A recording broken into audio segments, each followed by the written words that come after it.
I want to get a tenant into one of my properties. Where do I start?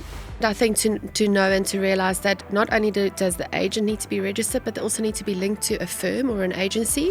How do you know that you're actually depositing those funds into a correct bank account, for example? In actual fact, your agent is liable to go through every single clause with you. So they should sit down and go through that entire contract.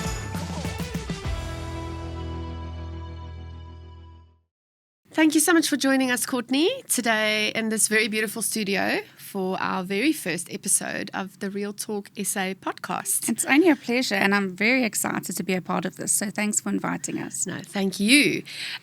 We'd like to just give our audience a bit of a background about who you are and where you're from. So for everyone that's listening, this is Courtney McKenna, the best human on earth. And she didn't ask me to say that. Courtney is here on behalf of Prop Academy, who is a real estate faculty and also of CTU. Did I say that right? Yes, so Prop Academy is a real estate faculty in the CTU. So we are the real estate components of their company, yes. So before we get into the questions that we have for the listeners today, Yes. do you maybe just want to give us a little bit of a background about what Prop Academy does? Yes, sure.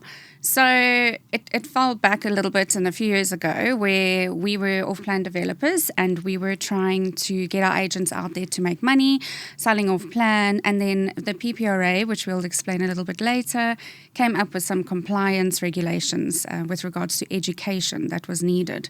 And we were put into classrooms. And when we were put into classrooms to study as adults, especially as agents who need to be on the road making money, Yes. this made our sales drop quite drastically. So we came up with the idea, Janet Alexander came up with the idea of taking this all online, and she worked closely with the Services CETA and the PPRA to make sure that we could supply courses online to agents so that it suits their lifestyle. So if it's Saturday at 10 o'clock at night and they want to actually get studies done after they've dealt with the family, nothing will stop them from continuing. Such a great initiative and something that we've actually used for the last 10 years with Prop Academy as well. Yes. And I think that really ties in well with what we are talking about today. So we'd really like to explain to the listeners today on our first episode why it's important to use an agent that is registered with the Property Practitioners Regulatory Authority and has a valid Fidelity Fund Certificate. So long words, I'll use the abbreviations going forward for the rest of the episode, but for a lot of people out there listening today, I think that might be the first time that they're hearing about the governing bodies. Yes, yeah. So I mean, I picked up on, when you're an agent, you know what you need to know, and when you're a training provider, you know what you need to know. But you're not thinking about, for example, when my father would phone me and say, I want to get a tenant into one of my properties. Where do I start? We don't realize that the clients that we are dealing with don't have knowledge, and what they need is they need the basic knowledge so that they can protect themselves in any deal. So say, for example, they were to go and get an agent, there's things that you can ask to make sure that you're dealing with an agent that is registered with a PPRA and has an FFC, not only because it's good, but because it's legal. You have to do that. Necessary. Yes. So that brings me to our first question, and that is, does the agent have a valid Fidelity Fund Certificate? Which should really be the first question a potential buyer or seller needs to ask to the agent. So if you can maybe elaborate a little bit more on how they would go about that. Yeah, sure. So, I mean, you would see an advert, and you would contact that agent because of the advert, and you would say, hello, Sipho, I see that you are selling this property and I'm interested in it. Now, in that person's marketing, he needs to have a 7-digit FFC number.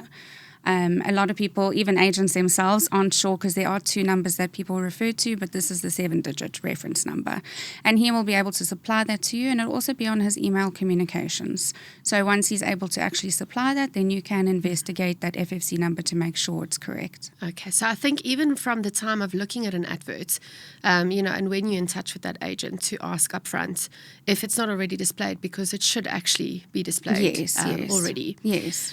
Great. And then where can someone search to see if an agent has got a valid Fidelity Fund Certificate number or if they're even registered? Yeah, so on ppra.org.za, you would look on the right-hand side of the page, and then you'll see a search button for 2 options, one for an agency, which we'll discuss, and one for an agent. So even if you just know the agent's name, so say, for example, Courtney McKenna, you would just type the name into that search engine, and you press search, and then it will say Courtney McKenna. You click on it, and it'll say if it's valid or invalid. So Great. that's a simple way of doing it. I think that's such a great tool from the PPRA, because there's a lot of, unfortunately, people out there that are posing to be registered agents that are not. And then only after, a long way down the journey is this, discovered, which is sometimes detrimental to that person's first time experience of wanting to rent or buy or sell. Definitely. So that's also important, I think, to know and to realize that not only does the agent need to be registered, but they also need to be linked to a firm or an agency. So how would, a new buyer or a new seller find out or discover if they actually are registered or linked to an agency or a firm? Yeah, so what you would need to do is for them to have a Fidelity Fund Certificate at the moment, they need to be under an agency. So say you searched for it and it said it was valid, then that's a good start, okay? And then you would see, so he's sending me emails and his website is an agency name like Acutt, for example. So just under where you searched for the agent, there's a block there for agency. Okay, and you would just type the agency name in there and try not go all the way to the end of, PTY, LTD, etc., because we need to see what does it pick up under that name. Correct. And then you would choose the correct branch that you're looking for, and then you click on it, and it will do the same thing where it tells you valid or invalid. Okay. What would you suggest if a potential client finds that the agent is actually not registered or they're not linked to an agency? Okay, so it's important not only to think of yourself in these situations, but to think about what harm could be caused to other people. It's a very important thing to do. So with regards to logging complaints through the whistleblower, at the PPRA. So you go back to ppra.org.za and you will see whistleblower.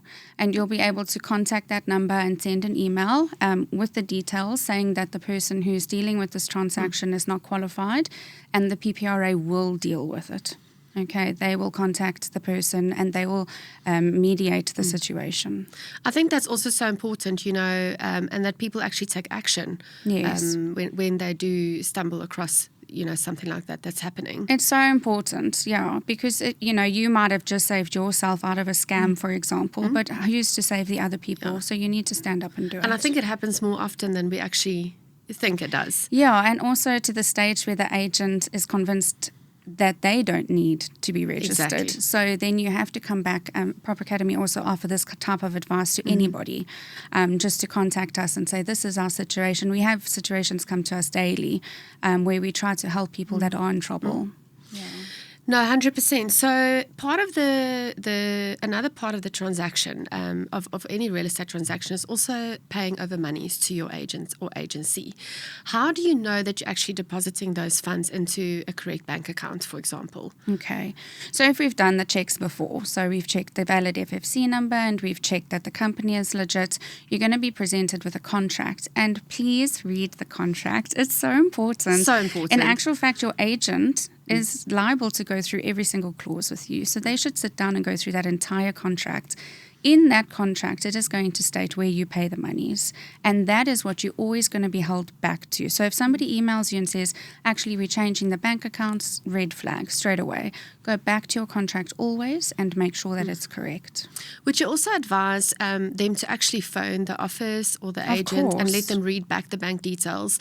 There's so much fraud happening nowadays where what you presented with has actually been edited with like a PDF editor. You can ask for proof of bank accounts, definitely. Yeah. I mean, we get asked for it from Prop Academy all the time for people making payment. They won't make payment without a stamped proof of bank account. And then am I correct in saying, anyway, in my experience, that you should never pay monies into an actual personal bank account of an agent? Always make sure it's paid into that agency's bank accounts. You have to just really think that we are, not only in real estate and everything, scamming is like the new way to make money. It's a job. So you have to be very careful, And then that's just in closing, what else should be considered when choosing an agent? Or I know we call it nowadays a property practitioner or a candidate practitioner. Yes. What else should the everyday person out there, consider when choosing the right agent? The one thing I like to advise, and it's not black and white, but it's always choose somebody that's got time for you, that's got time to explain things, that's not cutting you short. Yeah. And then later you have surprises. I hear horror stories from how some agents are blindsiding purchasers, for example. The purchaser comes to the house ready to move in and the tenant is there, and legally so. The tenant has to stay there until his contract's up. And make sure your client has your best interest in heart as well as the other party, not one-sided. For us, a good indicator is always their FFC status. Okay, if they've been an agent for so many years, but they're still on intern, why have they not gone through with their qualifications? So you're looking for a property practitioner. And if you're dealing with a candidate, just to make sure that their principal or mentor is present. Yes. And once you've got that property practitioner status, you really know that you're dealing with somebody that is experienced and has the qualifications behind them.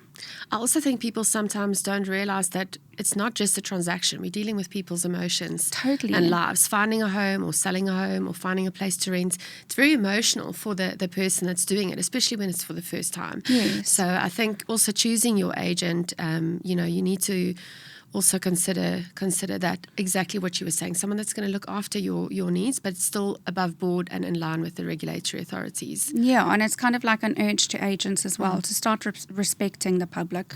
It's their first or second biggest investment they will make in their life. It's a big deal. Okay, they need time from you to go through things and make sure everything is right. And I think when you're doing it correctly from the word dot, basically, you will retain that client. Because we all know a tenant can be a buyer can be a seller. Lovely. And then they're your lifelong clients. And that's so important. Yes. So if anybody wants to reach out, to Prop Academy for any more advice, where can they find more information? Yeah, sure. So it's propacademy.co.za, and as I've explained, my name is Courtney, and they can just give us a shout, and we'll help them.